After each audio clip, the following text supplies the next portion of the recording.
start this now. Welcome. You're listening to the best of investing on News Talk 910. If you've been listening to the show for a while, you know it's where we present valuable information about real estate, the financial markets, and other economic business of the day. For those of you listening for the first time, here's our format. Imagine a bunch of guys sitting around a bar talking business with you, the audience, listening in. I'm your host, Edward Brown, and I'm pleased to have as my co-host Mark Hanf of Pacific Private Money, California's fastest growing private lender, and Lou Botmal of LPL Financial. Our phone number is 888-912-1190. Write that number down, 888-912-1190, because you're going to use that number to answer the trivia questions for 3 vacations given away during each commercial break. You got it. We're giving away 9 vacations during this show. The vacations are sponsored by a Lighthouse Resort and Marina, which is located 1 hour northeast of San Francisco. The vacations are free. Their only request, a $75 cleaning fee to cover housekeeping expenses. Their website is lighthouseforfun.com. You can reach them at 916-777-5511. And today's trivia theme is World War I. Oh, I'm going to fail that one. Whoa. History. You know? Oh, good. Okay, well, no, yeah, I think the questions aren't Who too was hard. in that? Who's in that? Is that the Giants and the A's? It's called World War I for a reason. They're the world. Okay, our website is bestofinvesting.com. Check us out on YouTube by typing Best of Investing Radio Show on Comcast, because we are also on television. Comcast Channel 26 on Saturdays at noon and Sundays at 6 p.m. Today's special guest is Dan Bornstein, who is an attorney who specializes in tax. And since we're getting kind of close to the end of the year, we thought we'd talk a little bit of taxes. Dan, welcome to the Best of Investing. Thank you, Edward. Okay. It's a pleasure to be here. Good. So tell us, what do you got on your plate you want to share with us? Well, I think everybody needs to know that there's going to be a substantial change in the estate tax rules starting next year. If you are aware, under the Bush administration, the estate tax rules changed significantly in terms of the amount you could give away without paying estate taxes. Well, yeah, we talked about that once before. That, In favor of rich people, right? Yeah. Well, We want to do away with those guys. yeah. Well, if you remember, Not right, we. George Steinbrenner, he was smart. He Right. died in 2010 when there was Right. no estate tax. Go ahead. And the Taco Bell guy. Oh, him too? Yeah, I think You mean the dog? No, Oh, no, the no. guy. I thought you meant the dog. Not the Chihuahua. The owner. Not the Chihuahua. Okay. So basically, the Bush plan ended in 2010, and at that point, as you're saying, you could give away an unlimited amount of money without paying any estate taxes. Well, in 2010, under the Obama administration, they passed the Tax Relief, Unemployment Insurance, Authorization, and Job Creation Act of 2010. Was there an acronym for that? Yeah, I knew he was going to come up with something. Crap. Well, it doesn't sound like it has anything to do with estate plans Not really. or estate tax, but No. it did. Okay. What it did is it changed the exemption amount to $5 million, but it kept the top tax rate at 35%. Okay, so $5 million and 35%. And that's for 2010 or 2011. 2011. So that's 2010 was last year. So you had to have died already. Right, and in 2012 it went up to 5.12 million, just adjusted for inflation. Okay, not too big a deal. Okay, but But beginning next year, because Congress hasn't passed another plan, the exemption is going to go from 5 million to 1 million, and the top tax rate changes from 35% to 55%. okay, so if I'm smart, I'll die this year. That would be a good idea. Okay. Yeah, we got 3 months left. Assuming, Working yeah, on the really. I think I'll go on vacation. Get working on it. Get working on it. When vacations attack. Sorry. So if you've made an estate plan or made a plan based on the exemption schemes in the last 10 years, it is time to go back to your estate planning attorney or financial advisor and revisit your estate plan, because some of the assumptions you've made or that we've made over the last 10 years are about to change quite dramatically. I mean, how can anybody plan when they have these changes? I mean, from 5 million down to 1 million. I mean, I can imagine a lot of people being in that 1 to 5 million range, and the rate went up. You said from 35 to 55. Can you imagine giving more than half away? Sounds And like- that's yeah, just no. federal. No, What about the- state? No, there's no estate tax in California, but if you own property in another state, you may be paying estate tax in another state. Yes. No, the scariest thing is I read an article about this. Recently, they tried ratifying this law before the fiscal cliff discussions happened. They specifically went for state tax.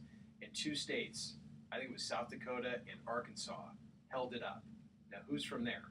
South Dakota is all that gas money now, and Arkansas is the Waltons.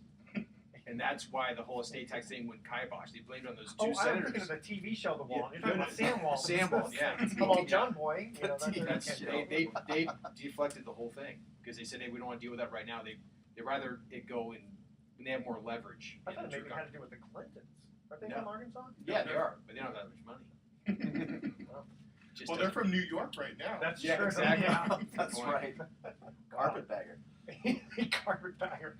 What else you want to share with us on that? So what kind of plan? What kind What of should we do? what should we do? Dan? Well, it's time to go back to your financial advisor and your estate planning attorney. Now, President Obama did make a new proposal for the estate tax. What he was going to do was to decrease the amount you could give away to $3.5 million and increase the maximum tax rate to 45%. Unfortunately, this didn't pass, and so now we're back to the default pre-Bush administration rules. Because I was going to make an announcement that if anyone wanted to give me the 3.5, I'd be glad to take it. Well, But now it doesn't sound like it's going to work because Congress didn't. I'm a financial advisor, and I have several clients that have gifted significant assets this year just because they can. They don't know where it's going next year. I also had a client this year take his bonus ahead because I'm taking my bonus now because I don't know where the taxes are going to be next year. This is all coming down the pipelines you're talking about, and it's really Wow, I know. I've always been. And it's not just the persuasion of estate pushing taxes you're taxes. talking off. no, it's the fiscal cliff, and all these things are coming. This is very important stuff. This is key. This is very key. Get out and vote. Yeah, and most people do not go back and look at their estate plans. You do it once, Yeah. you figure it's done correctly.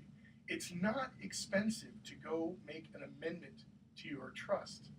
It's really inexpensive, and when you consider what the expenses would be if you don't plan for taxation appropriately, it's a no-brainer to go back to your estate planning attorney and at least have this discussion. Well, can you put a provision in there that just says whatever the best tax situation at the time when I die? Do that? I don't think the IRS is going to approve language like that. Oh, no, that doesn't. As Edward's talking, his family just called up and talked about disinheritance event. Hey, nobody gets my $3 but me. All right, hey guys, we're going to cut to a quick, short break here, and remember the theme is World War One. Now, back then, did they call it World War One? I think it took a while. No, it was the It's Great world, War. Yeah, the Great War. They Yeah, always right. call it the Great War Yeah. until there's another one. Yeah, exactly. And I audience, was kidding, by the way. don't forget also that don't forget, but make sure you stay tuned with us because Dan's got some Some tips. some real tips for us. Yeah. Okay. Now, actually, before we got to the first break, we actually had a special trivia contest. Oh, that's We're gonna do right. that. This is going to be for the Glen Ellen Inn. A getaway to the wine country is the perfect way to relax this winter. The Glen Ellen Oyster Grill and Martini Bar is the perfect place for a romantic meal or holiday party with friends and family. Make it a night and stay at the Glen Ellen Secret Cottages, glenellenin.com. And here was the special trivia contest question. You ready for this one? This is a tough one. The 1960s TV show The Wild Wild West. What was James West's date of birth? And here's the rules. No previous winners on the Best of Investing, and you must email Edward at bestofinvesting by midnight tonight with the correct answer, and the winner will be randomly chosen from among the correct answers we receive. Now here's our regular trivia contest, World War I theme, and it is which British liner was torpedoed by a German wartime U-boat, leading to the theory that it was a ploy to involve the U.S. in World War I? Don't answer yet. There, Dan, I know it's on the tip of your tongue. The first three callers with the correct answer are going to win a free 3-day, 2-night stay at the Lighthouse Resort. Their website is lighthouse4fun.com. Call 888-912-1190. That's 888-912-1190 to answer this question. Which British liner was torpedoed by a German wartime U-boat, which we all know is called a submarine, leading to the theory that it was a ploy to involve the U.S. in World War I? 888-912-1190. Make sure to include your name, email address, and speak slowly and spell out your information for us one letter at a time, and we'll be right back. Good. Called Lusitania. It is the Lusitania. And they stuck a bunch of munitions on a passenger ship and pretty much let the Germans know. That is correct. They wanted to get us in the war, and so they stuck a bunch of weapons in a passenger ship with a bunch of Americans on it. The British. The British, yeah, you know what, They had weapons up. and you know what, Germany knew that was going on, and they sent a press release out in the United States saying, "Listen, passengers do not go on that boat. We know there's munitions on it, and we're going to blow it up." And only one paper picked it up in Iowa. And if you look at should the have old one of Iowa paper, you'll see. So Germany, yeah, they're the bad guys, but they said, "Wait a minute, this really is this isn't just an airline, regular." That was the first so- segment? That was the first segment. That was 10 minutes? So right about. Thank God. Talk faster. Well, I'm gonna throw you the annuity question. Good. Because Good. no matter what happens, annuities are always gonna be a good planning strategy. Yeah, for death benefit, you mean, or just storing money? Yeah, Yeah. for purposes of estate planning. No, there's some advantages to having an annuity for sure, especially with the death benefits. Yeah, and the fact is, look, the whole point of mine is no matter what the change is, annual gifts, future interests. So, with today's real estate market, probably personal residence trusts. Those are all great ideas, and no matter what the regime change is, those are always still going to be solid. Regime change. I love that. No, I feel like I mean, if we were in a foreign country, it'd be called regime change. Well, that's what they were saying before the election for the second Bush administration. They were Calling it using Bush that, regime. coined that term regime change as a derogatory term. Well, now they say when we no longer have dictator, right? Yeah. I haven't heard that. No, I, I'm just kidding. I have some clients that have Q-Perts, and Q-Perts still work for sure. Well, they're usually for high interest rate environments, but today with the value qualified personal residence trust. But today with the values as low as they are, you gift it to the trust, and you've got the low value of today's Right. depressed market. I had a client that And did that's that where up you in Tahoe. jump in, Yeah, no, I- Mr. Real Estate. I had a client that did that up in Tahoe. It was just like miraculous. I mean, his home was cut in value from $2 million down to $1 million. Yeah. We put in a Q-Pert, and he's like, and the attorney goes, "This is so freaking smart," because he knows the house will be worth $2 million, at some point in the future. Maybe now, who knows? But he's like, we got it at 1.1 down from 2 million. Those things aren't selling. I have friends who live up there, and you can't get rid of. I mean, there's Yeah. one across the street. It's like 4,000 square feet, and they're down to like $500,000-600,000. Yeah, it's Up really in Now they Tahoe, were up in- selling up like in Tahoe. $5 Yeah. million Yeah. right. way back when. Yeah, I mean, and I saw a bunch that were like not fully constructed. They were building them and ran out of money. Yeah, that's the. There's nasty. that's that market. That's I mean, Okay. we're not there, so we can't tell. Around here, everyone's housing's pretty stable. For the most part, yeah. Thank God. Okay, so the segment will continue on and give some tidbits, Nuggets. nuggets. Okay, you guys ready?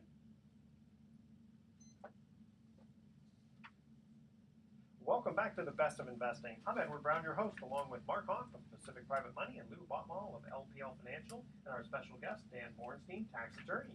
When we cut to the first commercial break, we asked this first trivia question. Which British liner was torpedoed by a German wartime U-boat, i.e. submarine, leading to the theory that it was a ploy to involve the U.S. in World War I? Dan, I think you know the answer to that. It was the Lusitania. It was the Lusitania. Very good. Now, Dan, you are a tax attorney. You're sharing with us some tidbits. You're going to give some advice.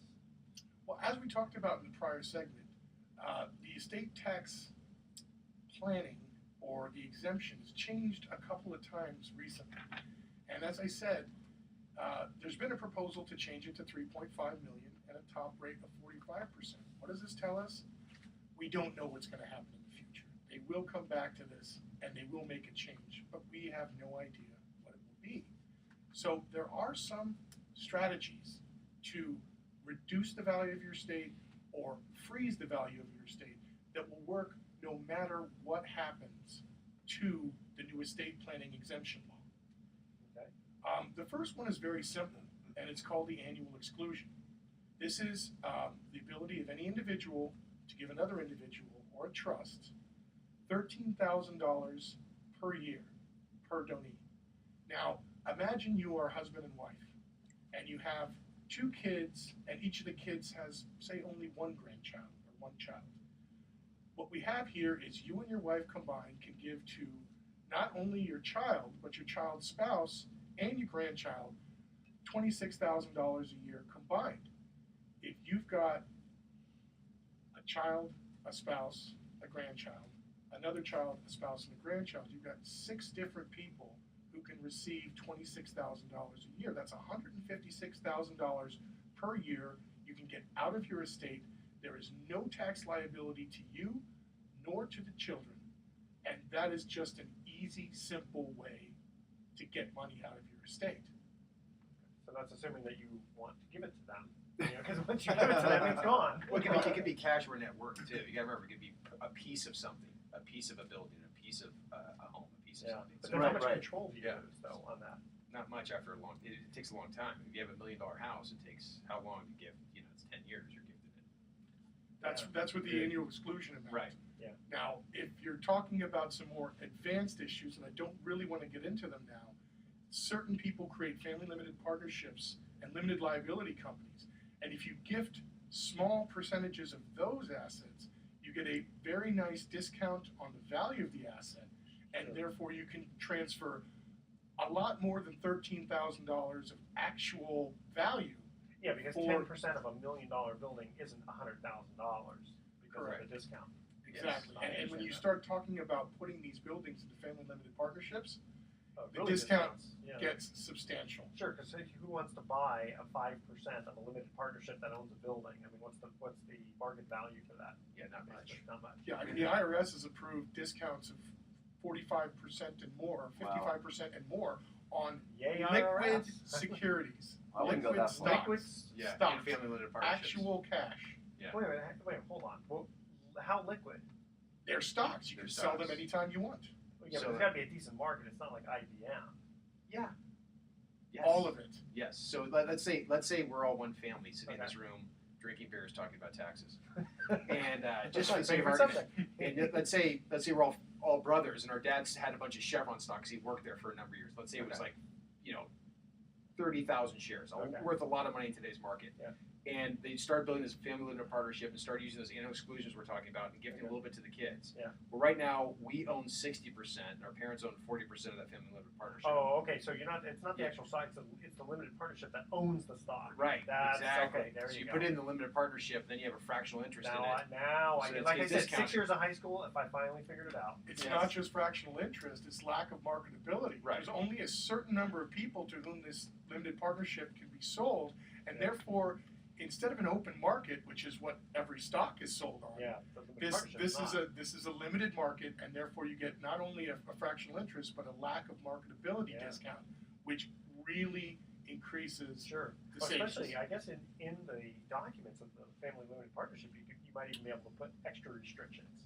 And back to If you that, want. that's why some people use life insurance as a tool. Because you gift $13,000 a year of premium, and that buys how much life insurance. It goes right underneath the estate tax radar.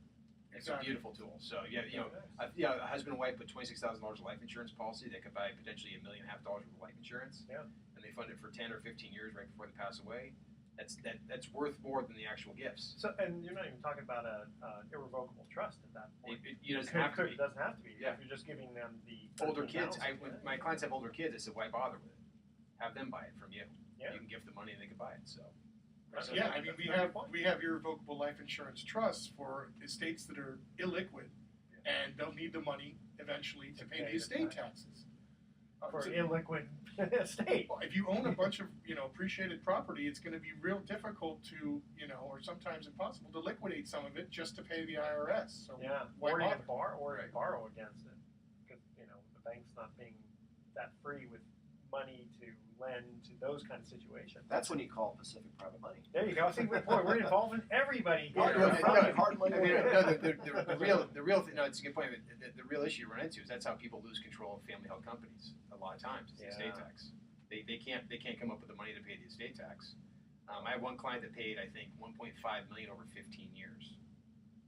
They had to pay like $100,000 a year to pay off the estate tax to keep the company. The bottom line is that estate planning is crucial.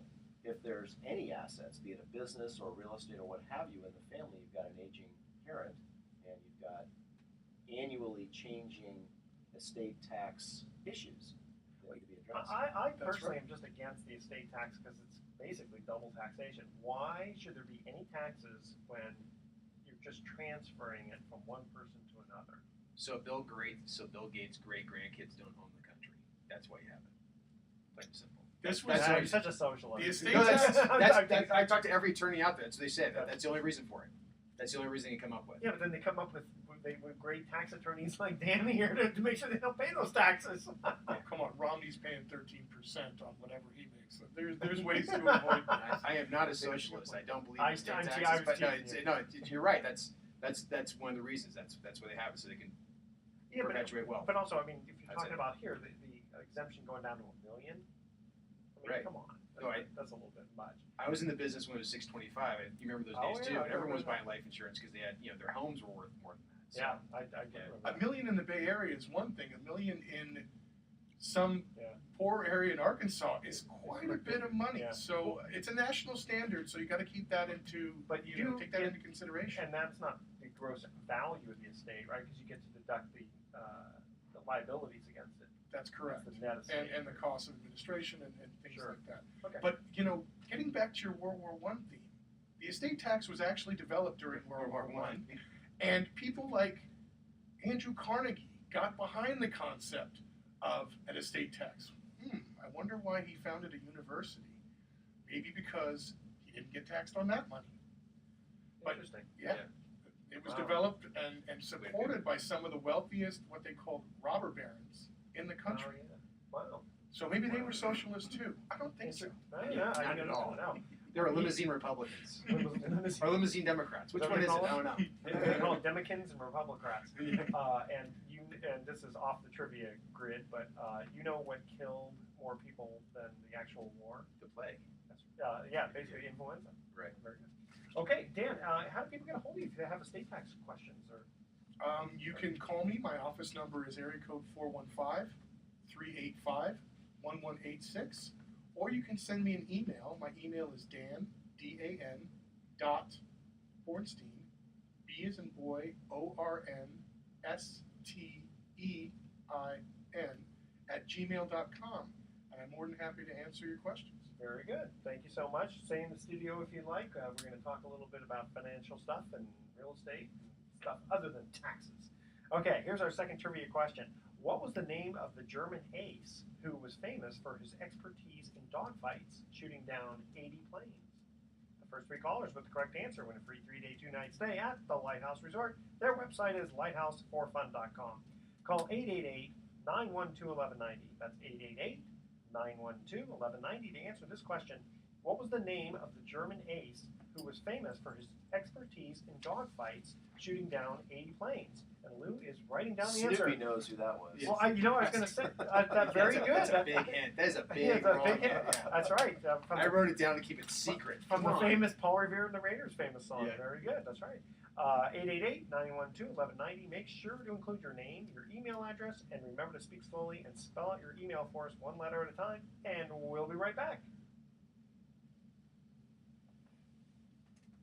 That went from a You're Google not gonna- search to a layup. Come You on. are not going to let him get away with calling him the Red Baron. His name was Baron von Richthofen.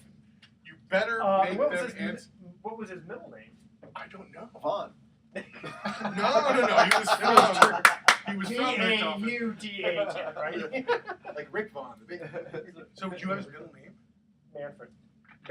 The Red Baron, Baron Manfred von Richthofen. No.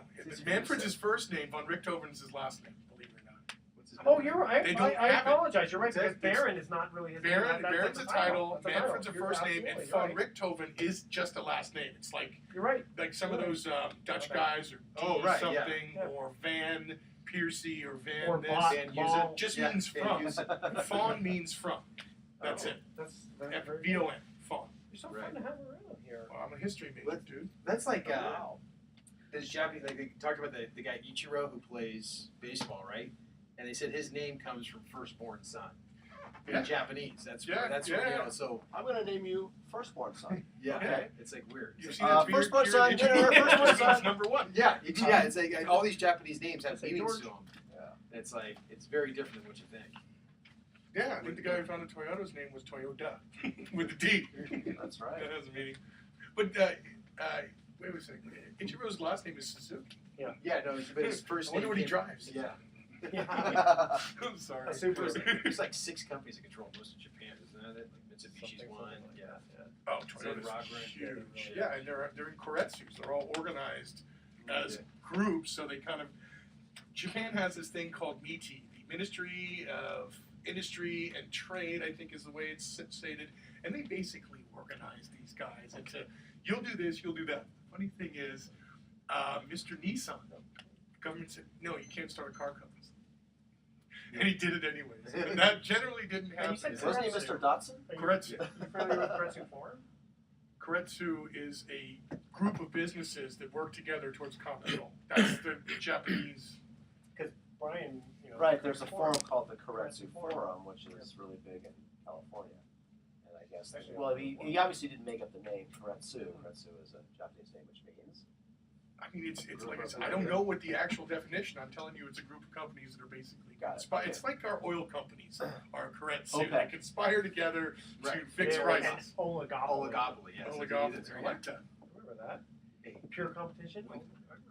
When they raise gas, like the same day 20 cents, you know that's not what they pay for the stuff in the ground. Of course not. Oh, it's so manipulative. No, and they're paying somebody in Chicago at the futures trading, to jerk around the price so they can make more money. I mean, they control it from the front to the back to the market. Ridiculous. Okay, so do you want to stick around? Do you have time? We're going to be talking other stuff, and you can chime in with questions and stuff if you want. You know what? Can I make a phone call real quick before we start again? Yeah. You've got 8 seconds. Go ahead. Can you make it that? I'm just kidding. Or like that. Honey. They're announcing that Scott Baio has a new radio program on the radio, or on a TV program. It's like, I'm like, what are you watching? They go, oh, it's Scott Baio's new show. I go, who would watch that crap? It's like on Nickelodeon or something. Chachi loves Chachi? Yeah, exactly. Oh, the best one is, I don't know if you saw it, Aaron Moran's Homeless.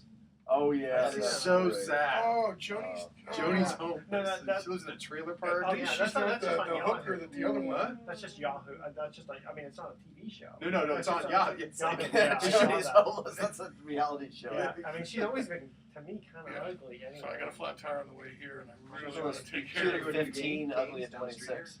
Oh, no, I got Like cute at 15, ugly at 26. His name Diamond Tires. Oh, right over here. Hey, dude, is Paulie around? I'm at the radio show. I can leave now if it's better for him, or I can stay for a while. One of the things Okay, I want to bring I'll up stay and call you was guys later. how the U.S. sued I'm not going to name the bank, but the U.S. sued a large bank over claims that it made reckless home mortgage loans for a decade.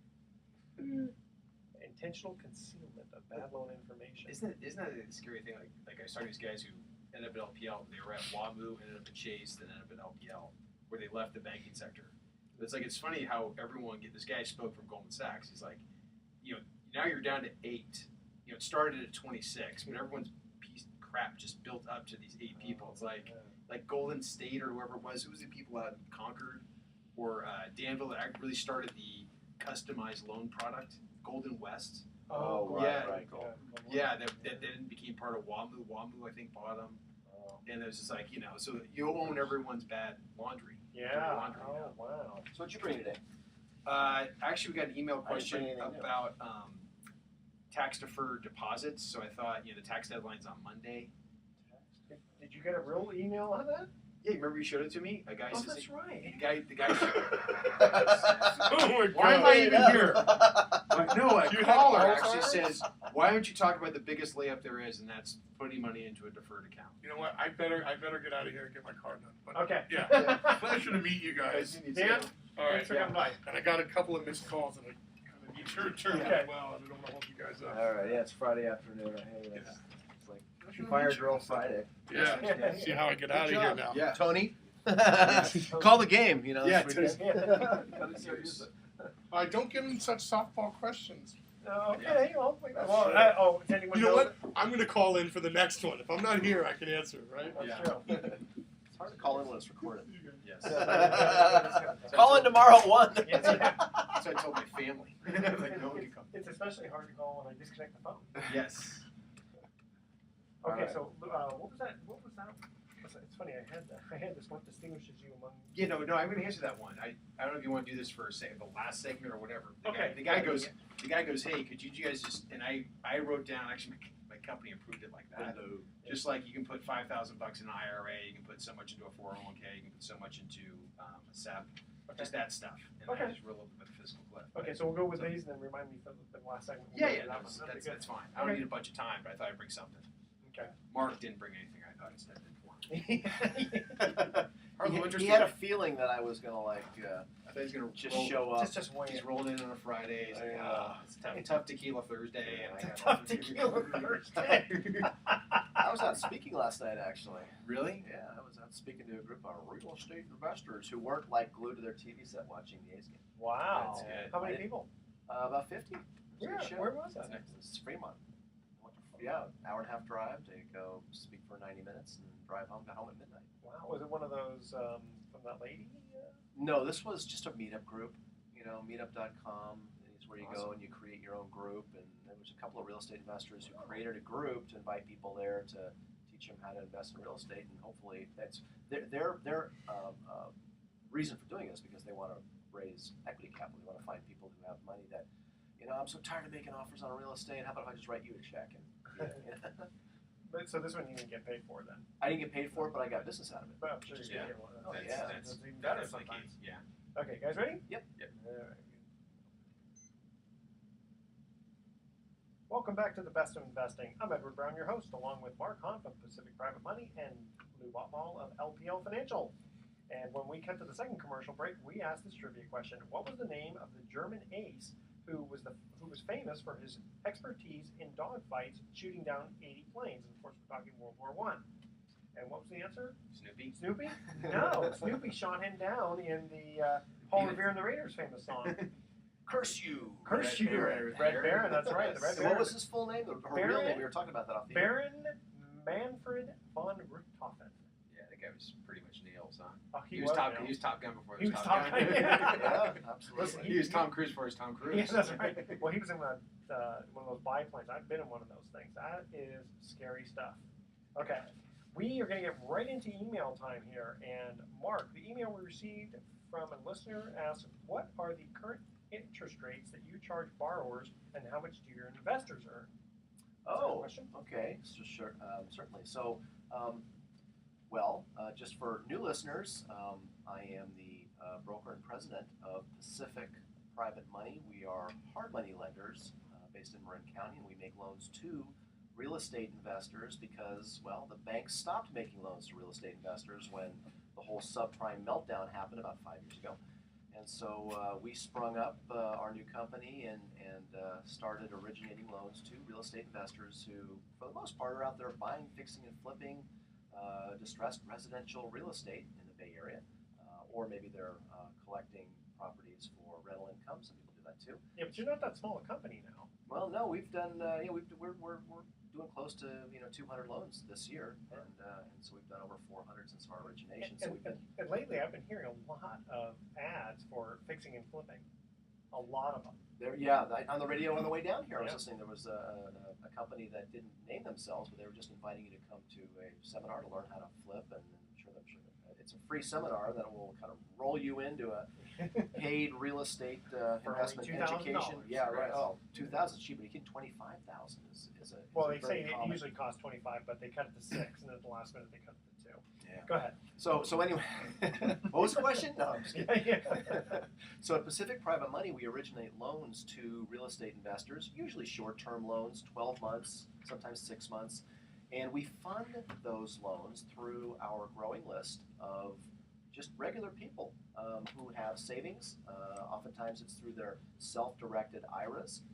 If you have a self-directed IRA, you can invest in alternative asset classes that include making loans, making trust deed secured loans, as they call it, which is what we do, or you can buy real estate in your IRA.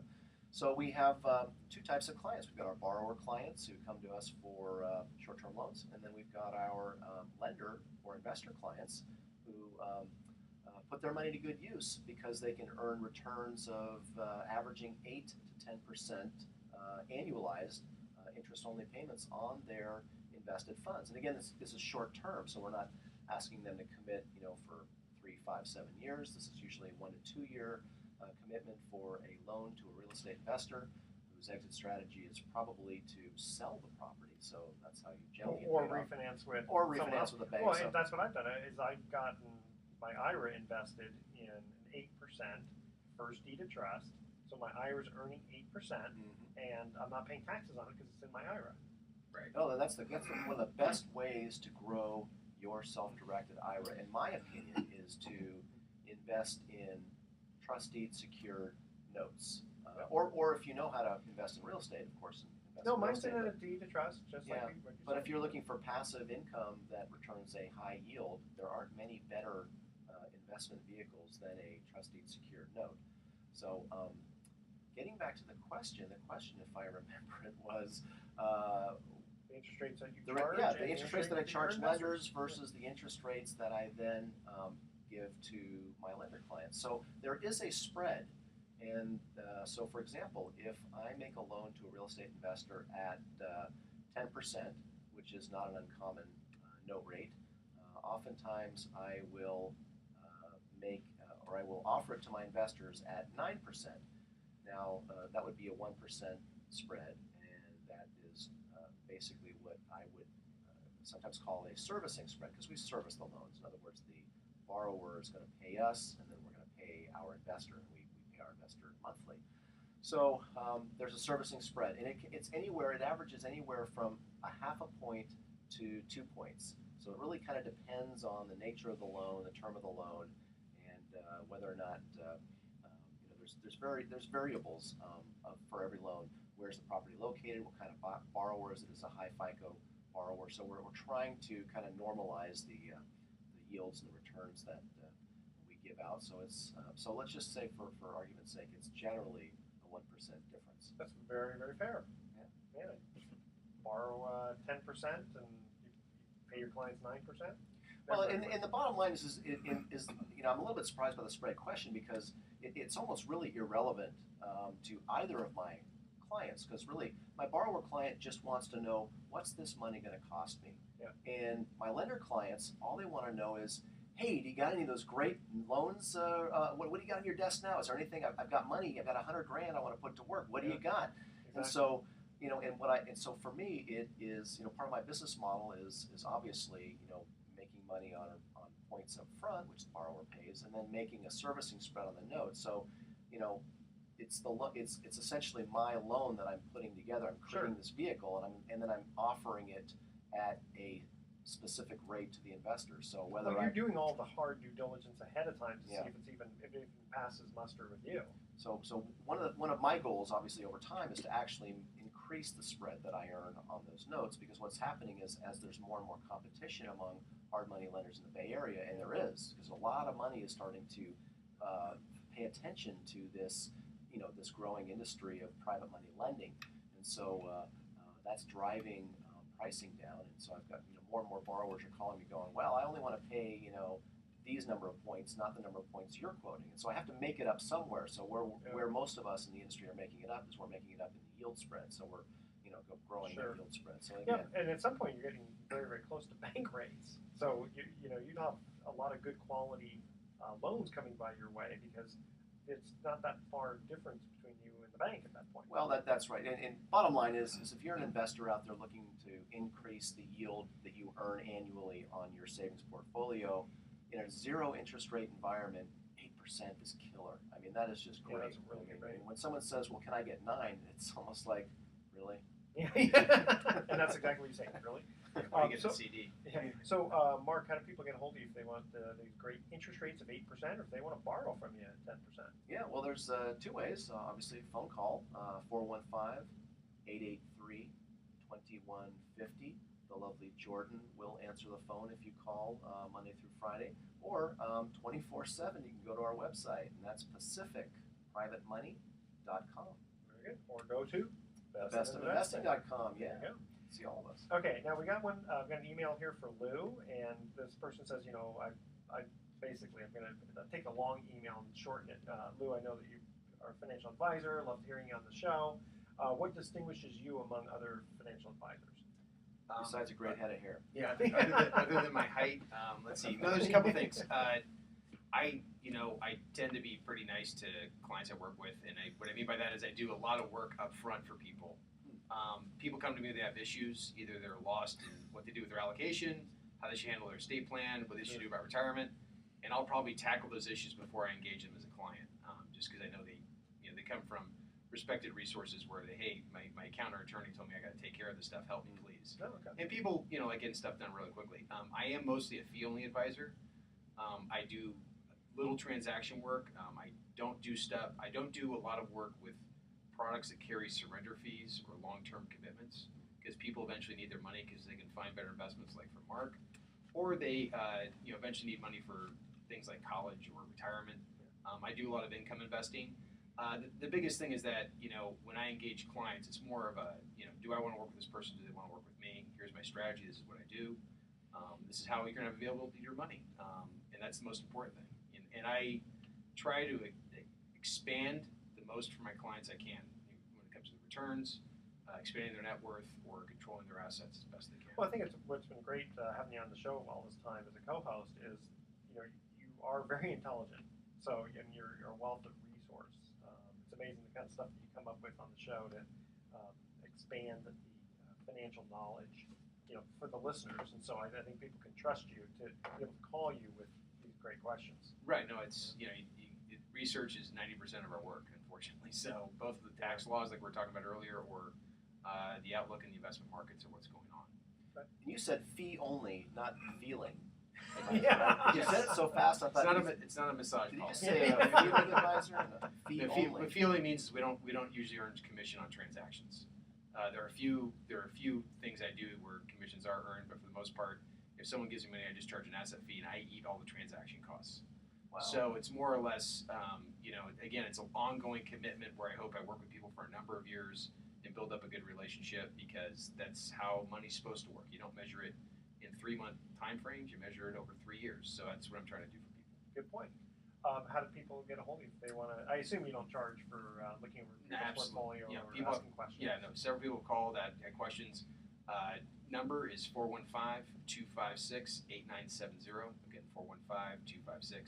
415-256-8970. Email would be Lewis, Louis, my full first name, Botmale, Batmale, he's a boy, at lpl.com, which is my broker dealer, an independent broker dealer. So I'm not promised to or asked to deliver on one product group at all. So that's not what I do. Well, that's good. Yeah, you're not beholden to one company. Not at all. Never. Don't want to be there. Don't want to be there yet. Okay, we're going to cut to our third and final trivia question. Here is the commercial break trivia question, where the theme is World War I. What event in Sarajevo in 1914 is considered to have started World War I? The first 3 callers with the correct answer win a free 3-day, 2-night stay at the Lighthouse Resort. You guys, you have your eyebrows raised on this one. No one's writing it down. Okay, we might have stumped them. Their website is lighthouse4fun.com. Call 888-912-1190. That's 888-912-1190 as Lou reaches for the phone. Log into Google. Log into Google. Here we go. Google quick. I read about that recently. I was trying to remember the story. Okay, It's what very event in Sarajevo in 1914 is considered to have started World War I? Again, 888-912-1190. Make sure to include your name, email address, and remember to please speak slowly and spell out your information for us one letter at a time. And we'll be right back. It was the assassination of, is it Baron, or is it, who was the prince or king of The Archduke? Archduke? Ferdinand. Ferdinand, yeah. That's right. And who assassinated him again, and why? Did you like his face? No, it was the Germans that assassinated him for control of, I think it's the country, a part of the country. I think it was what it was. Yeah, but here's the interesting thing is that World War II basically started in the same area. Yeah. Sarajevo. Wow. Those trouble. Not a place to hang out. Yeah. Not a place to buy vacation. Troublemaker. I have a client that has a vacation spot in Croatia. That's where his wife's from. Croatia's a little different than. No, it's beautiful. Yeah, it's you know, pretty but area. it's like Still, Sierra's just north of there. It's just kind of like I mean, when cruise ships stop there, then you kind of figure it's got to be something nice. Yeah. Or should I say land not far from there and roll over. And see, I've never been to Croatia. I have a guy I know came from there, and he was talking about how pretty it is. Yeah, no, it's just north of Greece. And, it's north of Italy and Greece, and it's just right there. So it's kind of it was untapped for a long time because of it, the controlling political party. Makes sense. So, So when we come back, I can do this quick if you want me to. that one too, and then if we have time, I'll get into this bank thing. Oh, sure. How much do we have? Like 4 minutes Oh. left. Thank you for helping me out here. Let's see. We've got. Kramer thinks it should be over now. Just go black screen. Looking for my watch and I have it on the table. I'm such a doofus. Where's my pencil? Just double check. Okay, 10 minutes. Reminder, I need to sign, blah, blah, blah. All right. I got more emails today on online, continuing education for the stupid NMLS licensing. Oh. And it seems like I just did it a few months ago. It's once a year. You guys ready? Yep. Test 1, 2. Just test. There we go. Welcome back to the Best of Investing. Again, I'm Edward Brown, your host, along with Mark Hahn from Pacific Private Money, California's fastest growing private lender, and Lou Botmal of LPL Financial, America's favorite financial advisor. You like that? Indeed, I like that tagline. Because okay. Here, when we cut to the third commercial break, we asked this trivia question again. The theme is World War I. What event in Sarajevo in 1914 is considered to have started World War I? I almost had it. It was a killing of Ferdinand. The Archduke Ferdinand, the assassination, yes. And I was mentioning off the air that World War II apparently started also in Sarajevo. And Mark made a comment. Troublemakers. Troublemakers, yeah. Could we buy a vacation property there? Probably for 10 cents on the dollar or less. Lou, you have another interesting email there. Right, we got an email, and sometimes you need your head rocked around one way or another and say, hey, get back to the basics. So now that we're in fall and football season, I'm going to get back to the basics of blocking and tackling. And that is that October 15th is another tax deadline for those who extended, and you are allowed to fund certain retirement vehicles up until October 15th. You could start thinking about funding retirement vehicles from now until April 15th of next year. Let's just review the numbers because they have moved significantly. In here we had Dan earlier who was talking about the estate tax, which moved several times. Much of that legislation was they changed the limits on tax deferred investing. The big key about tax deferred investing, I've talked about this before, I'm going to bring it up again. When you put money in, you don't pay tax on your income. That can do a couple of things. One is, you put $1 in, you pay less tax. Because you make $1, maybe you're taxed 18%, 24%, 36%, you pay less. Yeah, you pay nice. You pay less than that. So that's a big, and then also you can lower your taxable income. If you're someone that makes between $60,000 and $80,000 and you lower your income by $5,000, does that bump you down to tax bracket? Something to look at when you're doing your TurboTax or talk to your CPA about. Well, when you go back, because the taxes are on a progressive thing, so right. It's only the incremental amount when because people when they say, oh, I don't want to make more money because it pushes me into a higher tax bracket, that doesn't really count. It's only the extra $5,000 that gets taxed at a higher. Right, exactly. So that's a great point. And but I mean, just think about it real quick. The downside, if there is one, is you can't touch this money until you're 59 and a half. Well, you can, but there's just a penalty. Yeah, if you do, you pay a 10% penalty on top of the income taxes on the money you take out in the year you take it out. So if you do lose your employment, people do go into their IRAs. And they do take money out, but theoretically they're not paying as much in taxes because they're not earning as much income. Isn't there another rule though about taking it out over your lifetime? There's a 72T rule, which is if you're, I don't recommend it to people who are under 45 or under 50, but you can say that I got a client who retired at 56, and if you say I'm going to take a regular monthly amount from 56 to 59 and a half, you don't get assessed the penalty, okay. But you have to pay the income tax. So, But he's already retired. He doesn't have any unemployment, so it works out well. But real quick, let's just go over the basics again. It's fall. It's blocking and tackling season. The 49ers are doing well. We're hoping the Raiders turn it around pretty soon. But the Giants did very well. The Giants did very well. Yes, that was Buster Posey is the MVP of all the world right now. Yeah. So again, downside, the 10% penalty under 59 and a half. You can fund an IRA, which almost anybody can do with almost any kind of income. Correct? Oh, $5,000. And if you're over 50 years of age, this is a new provision that George Bush put in. You can put another $1,000 into the plan, so it's a $6,000 tax deferral. Again, that's $6,000 you don't pay tax on and you save for a rainy day. You can invest with other people in the show like Mark. You can invest in bonds, you can invest in equities, you can invest whatever you want with that money. But in the end, you don't pay tax on, which is very nice. Then next is 401ks. This has gotten really, I want to say confusing, but the limit's been raised several times in the last few years. Right now, anyone can put up to $17,000 in the 401k. As we get closer to the month of December, December's the deadline for 401k. Some people think it's April, it is not. That's for IRAs. So you can fund an IRA up until April 15th, or your filing date. When it comes to 401ks, you have to fund it by December 31st. I do have clients that defer their last or second to last paycheck if they can afford it in their 401k, which you have to talk to your human resources departments about. It is something that's sponsored through employers. If you heard the term when the government's out there talking about how are we going to change civil servants, they say we're going to get off the defined benefit plan and go into the 401k. That's where you fund it yourself. So under 50 years of age, the limit 17,000. Is it a percentage, or you can go up to 17? Go up to 70,000. If you so make 25,000, you can put put 17 in. Yes, that's what's crazy. If you move up, you make up to 60, you put 17. It doesn't really. There's no limit compared to IRAs.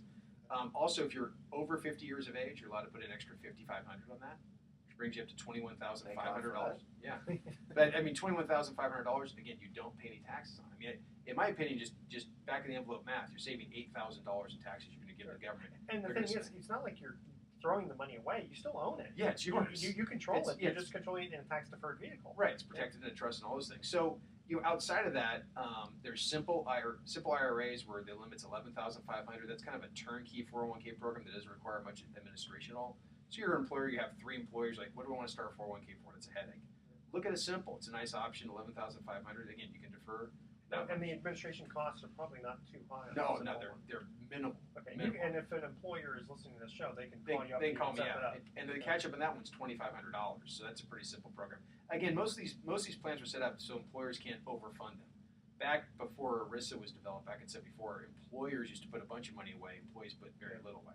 And then they also had the vesting schedule. Right, exactly. Like, 100 years worth of vesting or something ridiculous. No, there are some onerous programs actually. And then if you're over 45 years of age, another thing to think about, if you make an exorbitant amount of income, which I know it's tough for some people, almost everybody, but with defined benefit plans right now for people over 50, you can put anywhere from $50,000 to $250,000 away a year.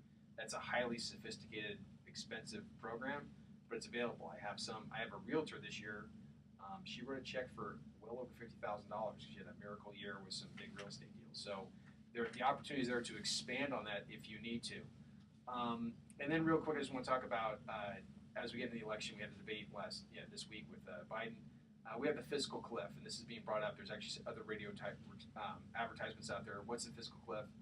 What Dan was talking about earlier is part of the fiscal cliff. It's 4 key areas where we have to decide where's income taxes going to go, where are estate taxes going to go, where capital gains tax is going to go, how will dividends be taxed, and then the debt ceiling on top of that. So all these things are going to be decided on top of the presidential election in the next 60 days. So the big, as we roll out of here, remember volatility is the term you should get used to. We'll be talking in the next couple of weeks, and it will be bumpy. Well, I heard I was listening to Armstrong and Getty earlier this week, and I love that show. And we were talking about how, listening to the debates and how some people, they'll change their mind as to which president they're going to vote for based on the vice president's debate. And it's like, the vice president doesn't really do anything unless he's bending the ear of the president. Is he the 101st or 100th vote in the Senate, I think, is the vice president's real? Yeah, the 101st. 101st? 101st, yeah, exactly, yeah. Getting to the bottom of the barrel there. Yeah, exactly. We have nobody left. Who can count? Well, that's a lot of great information. Yeah, no. Again, these are just basics. I like reviewing periodically because people need to take advantage of them. Absolutely. And I know it's going to be bouncy, but they're in the end. And Mark just said it earlier, and it's dead on point. The fact that we have no yield to the banks means that people are going to do other stuff. They're going to do hard money lending or investments. And they're going to do probably invest in equities if they can find decent ones that they like, because in the end, that's the only place to go. And the market's been up. And, right. That's part of the reason is that people don't know where to put their money. And corporations which are not doing well, I'm not going to jump up and down and say the outlook's positive. Yeah. There's been a lot of earnings warnings. We're hitting a little bit of a soft patch. Confidence is up. Unemployment's down a little bit, not enough, economically speaking. But in the end, where are you going to put your dollars? And corporations are sitting on more money now than they ever have in their history. So are they a weak place to put your money? No. They can pay your dividends. They can expand their businesses over time. Hopefully M&A picks up next year, but we'll wait. You know, what they're waiting for is the tax referendum to come down to figure out what they can do when it comes to M&A. Mark, we have just a very short time. Is there anything you want to add?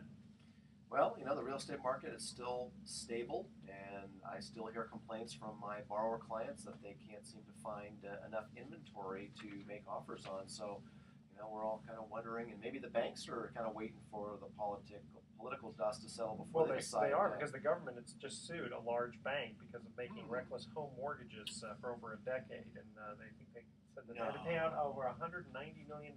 That's just one of these banks, unfortunately. They get more than just their hand slapped. Where's the $190 million go? That's my question. Yeah, that's a very good question. Write your congressman on that. Right. All right, guys, thank you very much. It was good having Dan here. And again, if you want to contact Mark for investing in hard money real estate loans, check out bestofinvesting.com or Pacific Private Money. Indeed. Lou Botmal from LPL Financial can help you on investing in other than hard money real estate loans.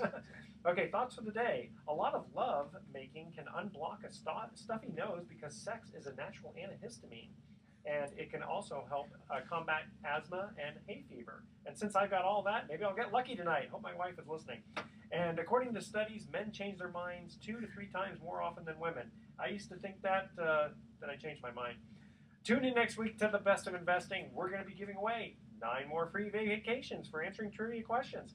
Thanks for listening. On behalf of our team, I'm Edward Brown, wishing you the best of investing. So long.